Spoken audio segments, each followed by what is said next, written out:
Hello, my name is Toscano. This is my Interculturality project number 3. Well, today I'm going to talk about intercultural conflicts. First of all, I've been doing a little bit of research, and this is a wide topic to talk because interculturality comes from different points of views and perspectives. So, first of all, it's important to know that these conflicts are created because of different thoughts of people in different moments of life. So, in about different topics and beliefs. So, there's several classifications of interculturality conflicts, which they are come to about politics, religion, and geography, and values. So the thing about this conflict that is that most of the time they come from different perspectives and points of view. And the problem with this is not they are different perspectives. The problem is that the other side most of the time doesn't conceals this type of thing. So we are thinking differently and we are not respecting what other people may or may not think. So the real matter here will not be why we are not thinking the same way. The real matter here will be why we are not respecting what other thinks.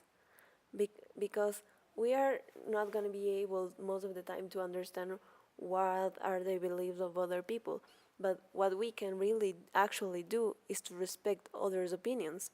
So, if, for example, we were working on the assignment on week number 2 about our different cultures and the points of view of different things. For example, my topic was the red cow, all the cow.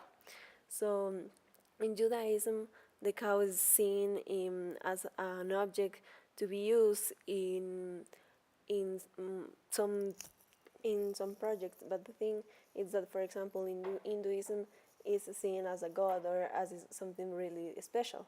So the thing is that, for example, in this case, Hinduism has to conceal that part, and like Judaism has to like at the same time do the same thing. So I think a way that like we could solve this type of opinions is by talking, because and not just by talking is education, because I think worldwide we should educate people to respect others' opinions to avoid these intercultural conflicts, because that is as simple as taking a kid and showing him how important it would be that he knows and he understands that other people have other beliefs, as we actually do. So if we have some education, we could destroy this type of interest conflicts, and we could manage better, not only in politics but in simple ways.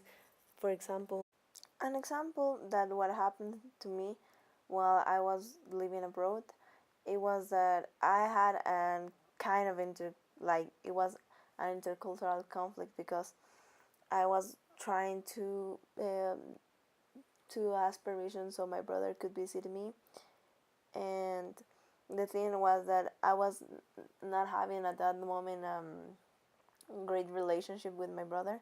So when I asked my host family if it was okay for him to come to visit me, they told me that I didn't have to, like, it was not my obligation to have him coming over. It was for Christmas. And I thought, like, for me, for I think for Ecuadorian culture, family is really, really important. So for me, it was quite a shock when they told me, like, it doesn't matter, like, you don't pick your family, so it's okay if you don't have him over. So for me, like, that created kind of a debate, because they were like mad that I was trying to have him over, even though that we were not having a great relationship at that moment. So um, and I was trying so hard to explain them what why it was so important for me to have him over, because my mother was also like behind me, and for me it was like, even though we were having our problems, it was like he had to be there because it was Christmas and he is family. But for my host family and their perspective, it was fine that he didn't he were not invited. So that was like a conflict we had, and it was kind of really hard at that moment. So as seen in class about the components of the intercultural conflicts, we can actually see the uniqueness of a culture in this example, because a culture is so unique that they have their own thoughts and different perspectives that really clashes our perspective in a different way. And you see the, like for example, even though psychologists have seen like these conflicts can be negotiated, sometimes really difficult, like to create an environment where we can get through this topic and find the solution.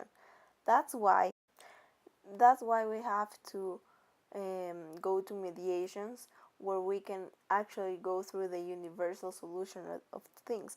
And this is the exact point where we have to wide be wide open with our thoughts, because and one of the components is actually how we analyze our own culture and how we analyze other cultures. So in a way, we can find the dynamics, and we can find a way of communicate with each other and to interact in a way that we find closure to this, and actually we understand the other culture, so we can believe there is not conflict anymore.